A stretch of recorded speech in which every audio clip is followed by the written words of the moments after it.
There's one thing I want you saying at the end of a long fantasy football season. In a previous episode of the Fantasy Headliners, I quoted the great Snoop Dogg. In this episode of the Fantasy Headliners, I'm going to quote the great philosophers, The Offspring. When your league mates are handing you that fantasy football championship trophy, you're only going to be saying one thing. Give it to me, baby.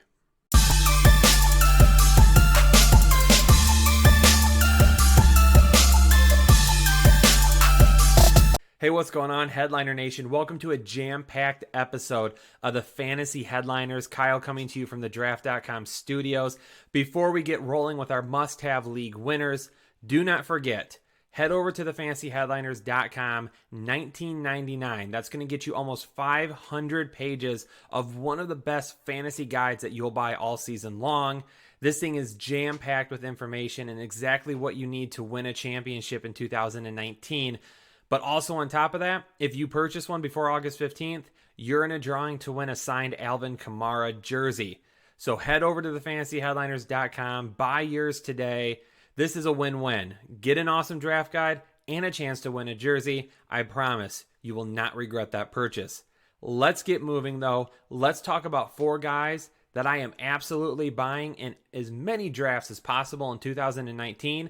Because if you get these guys, it is a very good possibility you're going to be holding up a championship trophy at the end of the season. Before the 2018 season, I got a ton of hate when I did a must-have video that included Dak Prescott. Now, it wasn't a must-have league winners. It was must-have based on ADP. And I said that this is the guy that you draft. He's got QB1 upside. Well, guess what? After the dust settled in week 17, he was a quarterback one, but I'm going to double up on that and even take it a little bit further and say this is a guy that's going to help you win fantasy leagues in 2019, and here is why.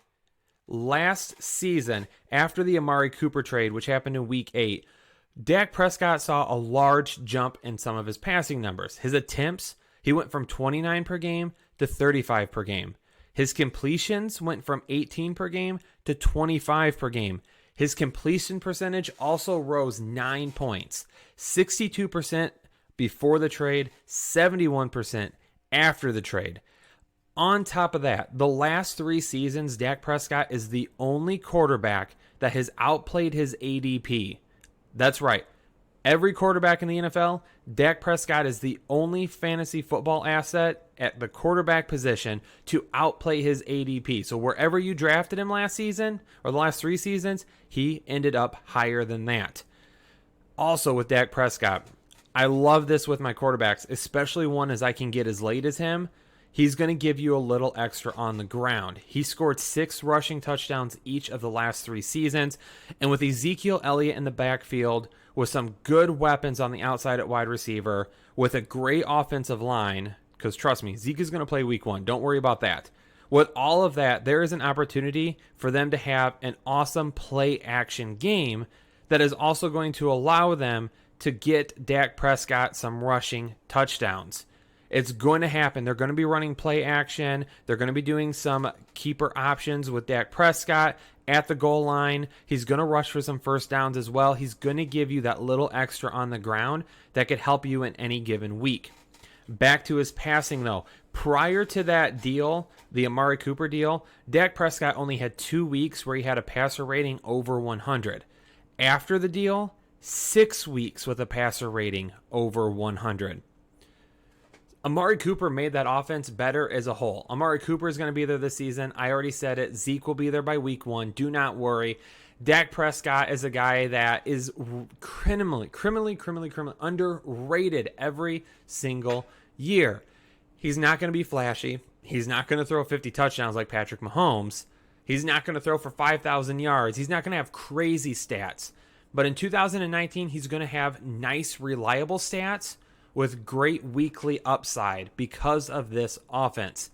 Trust me, if you go by a late round QB strategy like I do, and Dak Prescott is one of your targets, you have a great opportunity for him to outdo his ADP for the 4th straight season. I will admit, I had someone else at running back until just the last couple of days, But after the release of Theo Riddick, I absolutely slid Kerryon Johnson into this spot. He was the guy I liked this season. I thought he was going to be a safe running back too. He was going to get a lot of work in the run game. He was going to get some work in the pass game. He was just really limited in his upside. But now that the Lions have kicked Theo Riddick to the door and he is off to Denver, Kerryon Johnson is going to present himself as a high running back 2 with weekly running back 1 upside, because he is going to be the main guy in the passing game now at running back.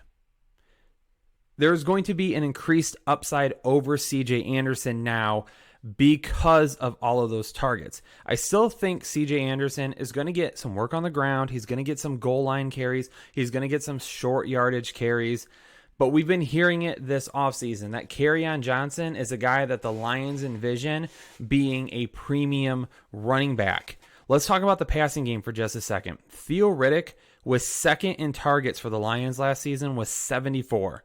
As a running back, with the options that they had at wide receiver, Theo Riddick was second in targets. Kerryon Johnson himself had 39 targets in 10 games last season. 3.9 yards or 3.9 targets per game for KJ in 2018. Let's say in 2019 we increase Kerryon Johnson's targets per game anywhere between 5 and 6. If he can do that, he will land in the top 10 of running backs in terms of targets for this season. Last season, after you get past like the premier pass catching backs, Tariq Cohen was 6th in targets last season. He averaged just under 6 targets per game. Nyheim Hines, he was 8th in targets for running backs. He averaged just under 6. Jalen Richard and TJ Yeldon were 9 and 10. David Johnson was 11. Theo Riddick came in at 12. So if he can get himself to anywhere between 5 to 6 targets per game, he is going to be in the top 10 of targets per game or overall targets for a season for running backs next year. So his upside in the passing game will 100% be there. 74 targets were vacated. So to say that Kerryon Johnson is going to get 1 to 2 more targets per game is not a stretch in any way, shape, or form for me. Moving back to the run game, though, Darrell Bevell, the new offensive coordinator, 12 seasons as an offensive coordinator. 7 of those 12 seasons, his team has been top 10 in rushing attempts. 6 of those 7 seasons in which they've been top 10 in rushing attempts, they have been top 10 in yards per carry. So with Kerryon Johnson, Darrell Bevell has had the opportunity to work with Adrian Peterson and to work with Marshawn Lynch, 2 great running backs. So is that the reason they ran the ball a lot? Absolutely. I'm not saying Kerryon Johnson's going to be either of those guys, but I think he can be very, very good. So again, if we look at it and say, this is a team that's going to finish, let's say, top 5 in rushing attempts for 2019. You have to imagine that there would be more than enough attempts for Kerryon Johnson to cement himself within probably the top 15 at least of carries for the season. But then you add those targets onto it as well. He's going to be a top 10 guy in terms of total touches for 2019. Right now, you can get him realistically at that 3rd and 4th round turn. He's been shifting back and forth a little bit recently. He's going to get a ton of work. I kind of compared him to Tariq Cohen during this analysis I was breaking down. Are they the same type of running back? Absolutely not. But Cohen last season was a great option for you because of how much work he got in the passing game. Think of that type of work for Kerryon Johnson this season, except he's going to have a larger upside on the ground game than what Cohen will. Kerryon Johnson is a guy that you absolutely need to be drafting, because as long as he's healthy and on the field for 16 games, you've got yourself a league winner. My wide receiver league winner, Mike Evans. And this is a guy that I have been talking about all offseason because quite honestly, he's had one of the quietest, and I've said this a lot, one of the quietest seasons ever for a wide receiver. An absolutely spectacular 2018. And what happened? The only thing that we've done all offseason is talk about Chris Godwin and his upside. Is Mike Evans reached his upside? Does he have more upside? Even if he doesn't have any more upside, let's take a look at just how good he has been in recent years and why you absolutely need to be buying him in a Bruce Arians offense. So, since Mike Evans has come into the league, he has 5 straight 1,000-yard seasons. Well, maybe you're looking at me and you're saying, Kyle, I can't invest in Mike Evans. I don't trust Jameis Winston. Well, 4 of those seasons has been with Jameis Winston. Last year, it was back and forth, Winston and Fitzpatrick. I know. But let's talk about durability as well. Evans has only missed 3 games in his 5-year career. He has always been on the field. Since entering the league, he has the 5th most yards in the league. He has the 4th most touchdowns. He has the 6th most targets. He is a guy that every single year gets a ton of volume. In 2018, Evans had 32.83% of his team air yards. That was the 11th most of anybody in the NFL. And his average air yards per target was 15.7. That was the 7th highest. He also finished with 17.72 yards per reception. That was the most in the NFL out of players with at least 80 targets. And 5 times in a Bruce Arians offense, there has been a wide receiver to average at least 14 yards per reception and at least 80 targets in a season while Arians was in Arizona. Godwin is going to get his. Evans is going to get his. There's a good chance O.J. Howard is going to get his. This is a team that 100% has an amazing opportunity to just pass all season. I'm still not buying that backfield. I know they say Rojo, as we say on this channel. Hashtag say no to Rojo. I know that they've said that he's been looking good in camp. Still not quite buying it yet. Okay. Peyton Barber was one of the worst running backs in terms of efficiency last year. So maybe they don't have a run game. Not only do they possibly not have that good of a run game, they're not going to have a very good defense either. They're going to have to be throwing the ball a lot. They're going to be playing teams like Carolina, New Orleans. They're going to be playing Atlanta. They're going to be playing other high-powered offenses at least 2 times a season, and that's just counting their in-division schedule. So this is a team that is going to be throwing the ball over and over this season. There is so much room for upside for Mike Evans to at least post a season that he had last year, but the possibility of getting back to double-digit touchdowns as well. So buy Mike Evans, drown out the noise, drown out the Chris Godwin hype. I believe Chris Godwin is going to be good, but Mike Evans is going to be better. Mike Evans right now has an ADP where you can at least get him in the 2nd round, and I have seen a few mocks where he has fallen into the 3rd round as well. If you take one of those let's say you have a top 4 pick and you get one of the top 4 running backs in the league, there is a really good chance that you can get Mike Evans as your wide receiver 1 in the 2nd round. You are off to a fantastic start with 2 high-end players on your roster. Last but not least, my tight end that's going to win you a championship in 2019 is Evan Engram. There has been some injuries in Giants camp, some suspensions in Giants camp, but don't you worry. Evan Engram, no matter who throws him the ball, whether it be Daniel Jones or Eli Manning, Evan Ingram's going to eat this season. He missed 5 games in 2018, and he was still able to finish the season as tight end 13. Now, when you look at him on a point-per-game basis, then he jumps all the way up to tight end 7. I absolutely see more upside for him this year. In 2018, he averaged 9 yards after the catch per reception. That was 2nd in the NFL. Not 2nd in the NFL for tight ends, 2nd in the NFL for all positions. The guy was a monster after the catch.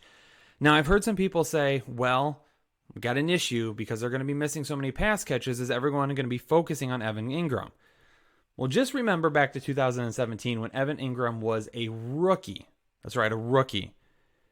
He led the team with 115 targets. He was 2nd in the team in yards with 722, and he was 1st in touchdowns.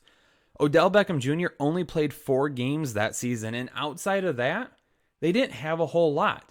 Engram was 1st in targets, and then Sterling Shepard was after that. Sterling Shepard, 84 targets, 59 receptions, 2 touchdowns. But listen to the rest of the pass catchers that the Giants had. Roger Lewis, Shane Vereen, Wayne Gallman, both of those were running backs. They were 4th and 5th on the team in targets. Tavares King, Brandon Marshall, Rhett Ellison, Orleans Darkwa.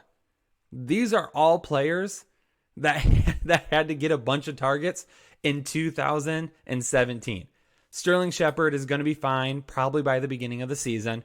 We know that Golden Tate will play at least the 5th game of the season, maybe sooner, as long as it depends on if that suspension is upheld or he gets a game or two knocked off of it. And then we have also talked about Darius Slayton, who for me, a guy that I've mentioned on a deep sleeper video, is the guy that truly has the ability to stretch the field in that offense.